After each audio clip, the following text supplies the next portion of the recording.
Salve, salve, torcedor alviverde, seja muito bem-vindo ao canal. A gente vem trazendo um corte aí da ESPN e o Zinho trazendo detalhes aí, fez uma análise muito precisa para esse jogo de sexta-feira e sim, o Zinho acredita que o Abel vai surpreender muito na escalação. Então, bora tocar o vídeo. Você que não é inscrito, dá aquela força pro canal, se inscreva, ative o sininho para você não perder nenhuma novidade aqui do seu Verdão Notícias e deixe o seu like. Bora tocar o vídeo, rapaziada. Vamos a Filadélfia com Gustavo Zupac chegando para trazer mais informações aqui no nosso Equipe F. É o Palmeiras pedindo passagem. Revanche por 2021 é o que está escrito no nosso telão, Zupac. Abraço para você. Tudo bem, Mota? Um abraço a você, ao Vitor Birner, ao José Elias, ao Zinho, ao fã de esportes. O palmeirense já tá ali, tirando a camisa, louco para colocar a camisa aí pro jogo, porque falta pouco tempo. Já vivemos um clima de Palmeiras e Chelsea. Eu estava em Charlotte, estou de volta a Filadélfia para ver esse clima de uma definição do primeiro aliás, do segundo, né? O primeiro vai ser o Fluminense, do segundo semifinalista do Mundial de Clubes. Mota, estivemos hoje pela manhã na atividade do Palmeiras, que foi no CT do Philadelphia Eagles. O Palmeiras tem feito várias ações conjuntas com a equipe do Eagles, que é o atual campeão do Super Bowl, campeão da NFL. Abel faria um treino à tarde fechado, tático, e ele cancelou. Então o treino hoje foi só o da manhã, em que ele teve a volta trabalhando ali do Paulinho e também do Piquerez, que não tinham participado do treino anterior. É bem verdade que o Piquerez não pode jogar, mas ele teve agora, tirando o Murilo, grupo completo para trabalhar, para treinamento. Mas sabemos que de amanhã até a hora do jogo, o Abel vai ter que tomar decisões importantes em relação à formação da equipe, Mota, e é isso que vem pautando o dia a dia do Palmeiras. Quem o Abel vai escolher para montar a linha defensiva? Ele vai fazer o básico? Ele vai fazer o feijão com arroz, como ele disse que faria depois da vitória contra o Botafogo? O que seria o feijão com arroz? Colocar o Mikael no lugar do Gustavo Gomes, colocar o Vanderlan no lugar do Piquerez, manter o Bruno Fux, manter o Giai. Ou será que ele pode pensar algo diferente? Colocar o Mike na esquerda, colocar o Giai como zagueiro e o Mikael na esquerda, colocar o Naves como zagueiro lateral pela esquerda? Tem alternativas. Eu ainda acho que ele vai optar pelo básico na linha defensiva, mas existe essa dúvida do que o Abel Ferreira fará para montar o Palmeiras para enfrentar o Chelsea nessa que pode ser a revanche daquela final do Mundial de 21, onde o Palmeiras jogou muito bem, fez um tremendo jogo, levou para a prorrogação, estava quase levando para os pênaltis, mas teve aquele pênalti do Luan que o Kai Havertz bateu e deu o título para a equipe do Chelsea. Se há dúvida, Mota, do meio para trás, há dúvida do meio para frente. E aí não é por obrigação de mexida, mas sim por opção do Abel. O Abel tem trocado bastante a linha ofensiva de acordo com o adversário e também não tá claro pra gente se ele vai de Alan na direita, que foi super bem, e Estevão na esquerda, ou se ele vai trazer o Estevão pra direita, ou se ele vai deixar o Estevão no meio. Tem muita coisa pra acontecer. Não tá claro o que o Abel fará nesse time do Palmeiras. O que me parece claro é que o atacante será o Vitor Roque, né? Não acho que o Palmeiras vai sair pra tentar encurralar o Chelsea. Acho que o Palmeiras vai fazer um jogo de inteligência, um jogo mais para Fluminense contra Inter do que para Flamengo contra Bayern. E aí, para ter um ataque de velocidade, o Vitor Roque acaba sendo uma melhor opção, ainda que ele não tenha marcado neste Mundial. Vitor Roque, que falará agora no Equipe F justamente sobre esse duelo com o Chelsea e sobre o impacto de um enfrentamento contra um time europeu desta magnitude. Sabemos que o Chelsea é um grande time europeu, vem demonstrando isso nos últimos anos, mas sabemos que não vai ter jogo fácil também. Vamos brigar, estamos trabalhando firme, com muita humildade, e tenho certeza que vai ser um jogo duro, mas muito competitivo também. Eu nunca imaginei estar disputando um Mundial, tá nas quartas, e estou muito feliz de estar aqui hoje disputando as quartas de final de Mundial de Clubes e com a camisa do Palmeiras.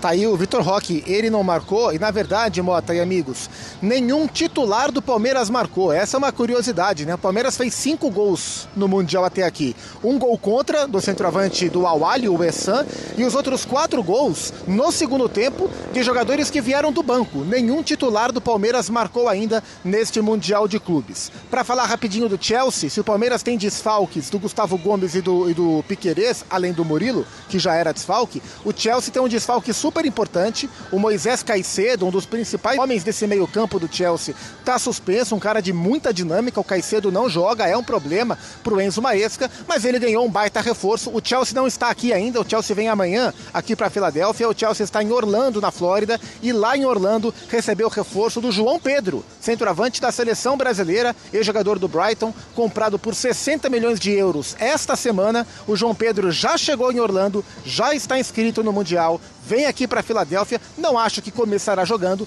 mas será a opção para o Enzo Maresca. Já vivemos as festividades de 4 de julho, que é só na sexta-feira, mas a cidade já começa a viver as festividades do feriado da independência do país. Mota.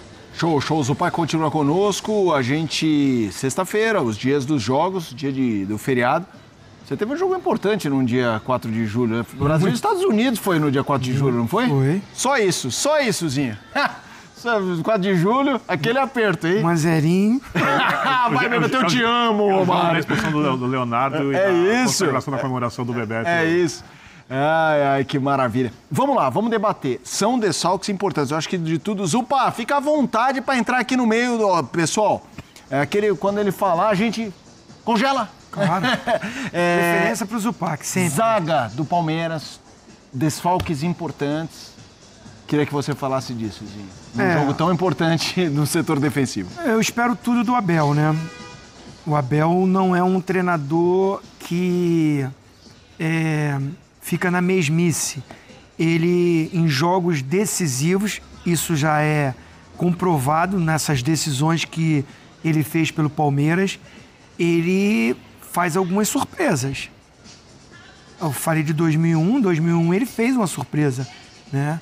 Ele inverte o lado do Scarpa, que jogava como meia pela direita, foi fazer um ala pela esquerda, né? Então, assim, ele entra com 3 zagueiros naquele jogo e dá um nó tático ali no Flamengo e funciona. Porque aí tinha o Dudu, se não me engano, e o Rony e o Veiga como os 3 homens que chegavam na frente. Enfim, estou citando um momento, né, que o Abel fez isso.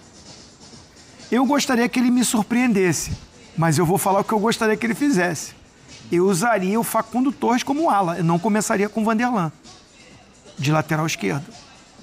Eu entraria com essa formação de 3 zagueiros. O Giai sendo um terceiro zagueiro, pode ser, mas o Facundo fazendo a função que o Piquerez, quando o Palmeiras tem a bola, ele é um ala. O Piquerez se torna um lateral quando o Palmeiras se defende, aí ele faz uma linha de 4, o Giai vira um lateral, ora ele faz o lado direito até vir e faz uma linha de 5. Mas, assim, para esse jogo, eu gosto do Vanderlei, é bom menino, é bom jogador, mas é garoto e ele não é bom na marcação. E o Facundo Torres, o que ele tem me mostrado até hoje no Palmeiras, que ele é um jogador de comprometimento tático. Ele não tem sido um meia ofensivo. E eu acho que ele consegue fazer essa função não tão boa como o Piquerez, claro, nunca vai ser, mas ele, pela entrega tática dele, pode fazer esse corredor. Eu faria isso. 3 zagueiros, Facundo como um ala, os 2 volantes ali. Eu começaria com o Emiliano Martins, que é mais alto que o Aníbal, para crescer o time do Palmeiras. Com ambos não? Hã? Com ambos não, porque o Abel uma vez caracterizou, Zinho, eu concordei muito com ele. Não, eu não quero tirar o Richard Rios. Não, deixa. Um deles, mas ele diz o seguinte, que o Emiliano Martins é um jogador de posição, que é o cara que vai fazer a cobertura, e que o Aníbal é um jogador que caça mais. Sim. Um jogador que corre mais. Sim. Não teria lógica jogar, por exemplo, com o Emiliano fazendo esse terceiro zagueiro e o Aníbal fazendo a dupla com o Richard Rios, pensando que ele tem que proteger muito mais, talvez, um lado de campo, alguma coisa, e a zaga, porque ele não tem jogadores, a zaga titular dele? É uma outra opção, sem dúvida, o Emiliano ser o terceiro zagueiro. Isso. Mas aí seria o ala, o Giai, o ala? O Giai faz zagueiro pela direita, né? Coloca os 2 zagueiros. Não. E aí o Fux faz pela esquerda. Isso, pode ser. Entendi. Aí não entraria o Mikael. Pode ser, me agrada também. O que eu quero dizer é o seguinte, eu começaria com o Facundo fazendo um ala, não um meia. Porque eu quero jogar com Estevão, não de ponta, não de ala correndo atrás. Eu quero o Estevão livre para ser um atacante por dentro. Aí escolhe, ou é Flaco Lopes, ou é Vitor Roque. O Zupac, né? É isso, né, Zupac? Você trouxe que o Vitor Roque deve começar o jogo? Sim, acredito que sim, pela maneira que o Palmeiras deve se portar, né? Aproveitando o espaço para correr em profundidade. Quem deve começar é o Vitor Roque. E só para aproveitar, deixa, Tetra, o que pode fazer o Abel decidir pelo Vanderlan ou por algum zagueiro para fazer essa marcação e ter o Facundo para fazer uma dobra, é que o lado direito do Chelsea é o lado mais perigoso. O Pedro Neto, que é o principal atacante do Chelsea nesse campeonato e na reta final da última Premier League, é pela direita que ele joga. Então ele vai bater com quem estiver marcando pela esquerda, o que pode ser ruim para o Vanderlan nessa análise. É verdade. É boa análise do Zupac. Eu também acho que o lado direito ali, o Pedro Neto, ele é irritadinho, né? Ele é meio nervosinho. Marrentinho. E é fortinho. Esse lado aí tem que cuidar mesmo. E aí, Zé? Não, eu tô pensando na cabeça do Abel em termos de compensação, porque ele perde para mim uma referência que é importantíssima, que é o Gustavo. O Gustavo é o cara que dá o equilíbrio para essa zaga, né? Eu acho. É o cara o capitão que se né? posiciona, é o cara que orienta a liderança e tal. Então, de onde o Abel vai partir? Porque as opções que foram dadas aqui são excelentes. O Facundo pela esquerda, o Martínez como um terceiro zagueiro e tal. Mas quem é o cara que vai dar sustentação em termos de orientação para esses caras? Isso eu acho que é o grande diferencial do Gustavo. Se você observar o Gustavo jogando, o Gustavo o tempo todo está falando com todo mundo. Tá mas ele não tem esse jogador, né? Sim, então, mas a minha dúvida é como compensar? Não vai botar o Marcos Rocha. Entendeu? Não vai botar. Isso que é o... Mas ele é um líder para isso, mas não vai ser. É o grande desafio do Abel, é dar uma sustentação. Porque assim, se você coloca o Emiliano Martínez como um zagueiro, você mesmo falou, e acho que o Abel também iria pensar, ele não é zagueiro titular. É um cara que vai ser improvisado. Eu preciso proteger aqui. Vou trazer o Aníbal, vou trazer o Richard, e daqui pro meio para frente, como é que eu faço? Vou preencher os lados, mas assim, o meio de campo do Chelsea, eu tenho que cuidar também, porque essa bola vai ficar rodando o tempo todo. Eu vou sair só no contra-ataque. Então vou deixar o Estevão e o Vitor Roque para ser um dos dois zagueiros, para tentar, porque a gente constrói, normalmente os treinadores constroem de frente para trás, né? Você posiciona, você vai posicionando. Zagueiro não, atacante, meio campo, zagueiro e tal, para você ter as coberturas em determinados momentos com e sem a bola. Porque assim, o Gustavo é uma peça para mim importantíssima para isso. Porque ele consegue fazer esse time ter essa tranquilidade na zaga. Ele orienta. Mas não vai ter, Zé. Não vai ter então, nem ele, nem um cara para fazer isso. Estou tentando entrar na cabeça do Abel para saber um líder dentro de campo. Um líder dentro de campo. Porque o Palmeiras sem o Gustavo não tem esse Zupac, jogo. Talvez, o problema é do Zupac passar para a gente isso agora aí. O que ele está vendo lá no treino. O cara que se aproxima mais da forma de jogar do Gustavo é o Aníbal, eu acho. Que pega, que se impõe fisicamente, que é um cara... Talvez o Aníbal seja esse cara para ser essa orientação, mas...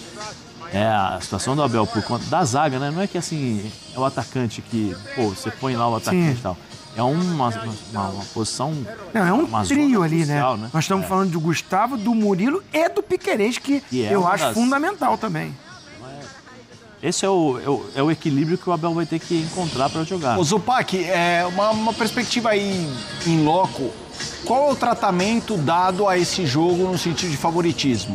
O fato do Flamengo ter ganhado do Chelsea tão bem e o Palmeiras ter feito até aqui jogos muito sólidos, inclusive contra o Europeu, embora quase saiu uma palavra perigosa, mas que combinava com o Porto, embora o Porto tenha sido um fiasco nesse Mundial. Como é o tratamento para favoritismo? Eu conversei hoje com uma pessoa do Palmeiras um pouco sobre isso, sobre a viabilidade do jogo. E o que eu ouvi de maneira muito consciente dessa pessoa dentro do clube é o seguinte: sabemos que eles são favoritos, sabemos quem estamos enfrentando, mas sabemos que dá para ganhar. Sabemos que se tiver brecha, tem jogo, né? Não tende a ser um jogo dispar. Acho que o Chelsea tem vantagem, é uma visão interna, mas o Palmeiras está na briga. E eu, sinceramente, concordo plenamente, assim. Eu vejo, por exemplo, a diferença entre Palmeiras e Chelsea menor do que era entre Bayern e Flamengo, menor do que era entre Inter e Fluminense. Eu distribuiria aí uns 60-40 para o Chelsea, mas se o Palmeiras estiver num dia bom, se o Palmeiras jogar na pegada que jogou contra o Botafogo, nível de concentração alto, intensidade alta, pressão o tempo inteiro, agressividade, embora não ache que o Palmeiras vai tentar ser agressivo o tempo todo, mas se fizer um jogo muito firme e o Chelsea abrir brecha, tem muito jogo, né? Aquele Chelsea de 2021 era melhor do que esse, e o Palmeiras fez um belíssimo jogo, poderia até ter vencido eventualmente aquela final do Mundial. Então vejo vantagem para o clube inglês com possibilidade para o Palmeiras, e eu vi algo mais ou menos na mesma linha lá dentro do clube.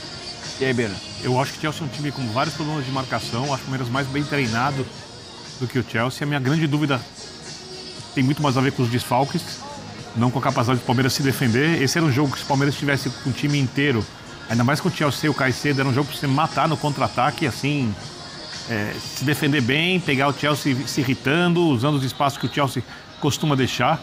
O elenco do Chelsea é muito melhor que o jogo que o Chelsea apresenta.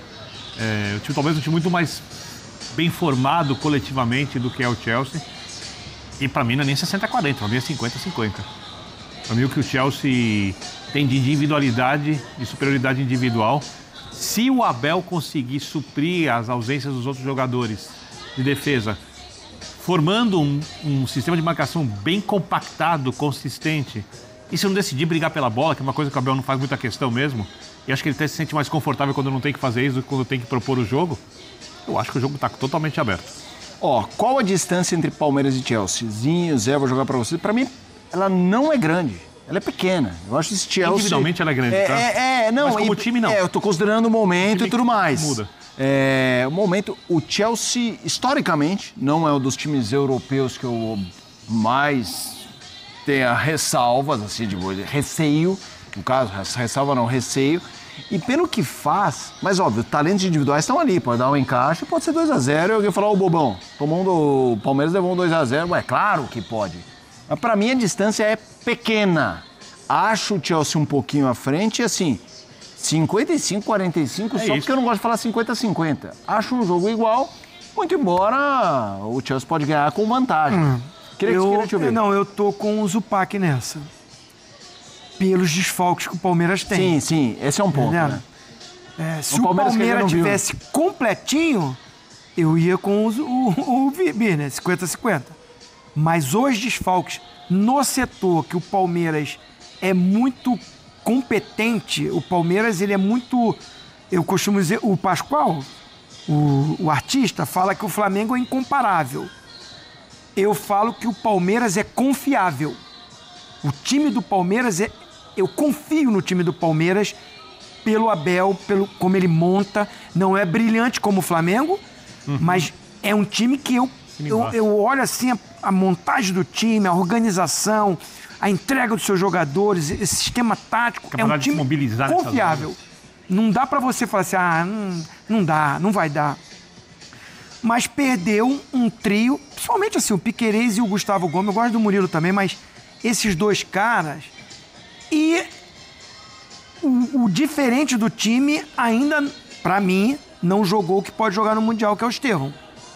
Até pelo Abel, bota ele de um lado, vai pro outro, ele deu a declaração que tá com a cabeça, né, pensando já na ida pro Chelsea, e agora vai jogar contra o Chelsea. Então, como vai ser o Estevão nesse jogo? Por isso, eu coloco 60-40 o Chelsea. Eu acho que as ausências do Palmeiras, elas são significativas, né? Então, você tem o Gustavo, como eu falei, que é o cara que dá o equilíbrio para essa defesa. Você tem o Piquerez, que nos momentos mais difíceis ele se apresenta o tempo todo. Sim. Você olha pro lado esquerdo, ele está se apresentando, está passando, está chutando, está carregando essa bola. Né? Coisas que são importantes nos momentos difíceis. Os grandes jogadores você consegue enxergar nesses jogos. O Paulinho não pode jogar uns 60 minutos, não? Não pode. Uma pena, né? Lamento ele não poder jogar. É uma pena, né? Mas é uma questão, eu falei no programa, não sei se vocês concordam ou não, era para ficar acho que 4, 6 meses fora, né? 5 meses fora, para voltar em junho, voltou em maio. Aí ele antecipou. Aí a primeira partida dele que ele falou, que ele até falou depois, falou assim, olha, os meus primeiros 90 minutos foram muito dolorosos para mim, pós-jogo. Foi numa grama sintética, Corinthians e Palmeiras em Barueri. O tipo de lesão dele, que é uma lesão de fissura, e aí é tíbia, né? Chão duro, estresse, né? Chão duro, é fratura por estresse. Chão duro, exigência. Eu não sei até que ponto, e aí é uma questão de ser levantada, não sei como é que falo, por isso que eu acho que seria interessante, por exemplo, talvez o departamento médico explicar um pouco direito em relação a essas coisas, porque eu não sei se até onde a grama sintética, porque assim, ele jogou 90 minutos, mas todas as vezes que ele entra no Allianz Parque é uma grama sintética, é um piso mais duro. Para esse tipo de lesão, eu não sei até que ponto essa inflamação ela não perdurou, né, ela, por conta disso, ou se foram outros fatores. Ele vai ser operado novamente depois do Mundial. Ele vai ter que fazer uma raspagem para ver se o osso tem uma nova cicatrização, né, vamos dizer assim. Então, assim, são coisas que teriam que ser pesadas, pensadas dentro do vestiário, porque para mim o Paulinho é titular absoluto. Para mim é absoluto. Ele dá a possibilidade, que nem nós estávamos falando do Arias, o Paulinho joga pelo lado, o Paulinho joga por dentro, o Paulinho joga enfiado, o Paulinho joga ali entre os dois zagueiros, fazendo a rotação ali. Então, assim, pode falar, Zupa. Não, o Paulinho, assim, na cabeça do Abel, o ideal para o Paulinho é ele jogar mais ou menos onde joga o Facundo, né? Da esquerda para dentro do ataque. E ele é tão versátil que contra a equipe do Botafogo, ele entrou primeiro como centroavante e depois ele foi para a direita. O gol ele fez pela direita com o pé esquerdo, embora o Abel entenda que o melhor lugar para ele jogar é da esquerda para dentro. E eu ouvi de muito palmeirense, assim, ó, o Palmeiras pagou 18 milhões de euros pelo Paulinho, ele de fato vai jogar 100%, eu acho que só ano que vem, mas já tá pago. O jogo contra o Botafogo já valeu os 18 milhões de euros. Vamos lá, vamos dar um abraço no Zupac. Já? Vamos, já. Aquela coisa, né, Zupac? Quando você chegou, o Zé não estava aqui para falar já chegou. Mas tudo bem, abraço, Zupac. Valeu. Amanhã a gente acompanha as últimas atividades. Palmeiras treina de manhã, o Palmeiras tem coletiva à tarde, o Chelsea tem coletiva à noite e aí na sexta-feira é dentro, não tem escapatória. Palmeiras e Chelsea aqui na Filadélfia. Um abraço. Abraço, Gustavo Zupac acompanhando o Palmeiras. Bom, rapaziada, esse foi o corte que eu trouxe pra vocês da equipe F aí, toda a equipe da ESPN trazendo últimas informações com o Gustavo Zupac, direto lá dos Estados Unidos, tem acompanhado sempre o Palmeiras. Então sim, cara, o Zinho, a análise do Zinho eu acho a mais interessante, como a gente botou aí na capa, porque o Zinho espera sim ser surpreendido pelo Abel. Aí uma opinião minha, né? O Abel, na coletiva após a vitória do Botafogo, falou assim, não tem muito o que fazer, arroz e feijão, vai sair um zagueiro, coloca outro zagueiro, vai sair um lateral, bota outro lateral. Então, rapaziada, o Abel não costuma fazer isso. O Abel não fala como vai ser a escalação. Até a gente traz sempre aí a provável escalação, tudo especulação da mídia. Mas ninguém acerta. Por quê? Cara, o Abel guarda ali as 7 chaves, igual ele entrou com o Alan no jogo contra o Botafogo, entrou muito bem, surpreendeu todo mundo. Então, tem surpresa a caminho, sim. Você acredita que o Abel vai fazer alguma coisa diferente? O Zinho falou muito bem como ele deu um nó no Flamengo naquela final da Libertadores. Mudou o Scarpa de lado. Cara, o Zinho, assim, pra mim, claro que ele torce pelo Flamengo, mas ele é um cara, não é clubista. Ele consegue dar uma opinião muito boa, consegue fazer uma análise bem precisa. Então, a gente fica nessa expectativa de sim, na escalação oficial, que só sai 1 hora antes do jogo, né? Que o Abel vai surpreender sim o Chelsea e a gente vai chegar com força nessas quartas de finais, com totais possibilidades de vencer e seguir para a semifinal, talvez com o Fluminense. Então deixa nos comentários aí, você que assistiu o vídeo até o final, qual é a sua opinião sobre tudo que foi falado aí no vídeo, o que você concorda, o que você discorda, deixa aí nos comentários. Você que não é inscrito, dá aquela moral, vai lá, se inscreva e deixa o seu like. É muito importante você se inscrever, cara, e deixar o like. Quando você se inscreve, claro, vai chegar a notificação para você, porque a gente sempre traz as últimas notícias do nosso Verdão. E quando você deixa o like, ajuda demais o nosso trabalho, ajuda demais. A gente está aqui o dia inteiro acompanhando as notícias do Verdão para trazer em primeira mão para você. Valeu, rapaziada. Então é isso, um grande abraço. Qualquer informação nova, a gente traz aqui em primeira mão pra você no seu canal Verdão Notícias. Um grande abraço.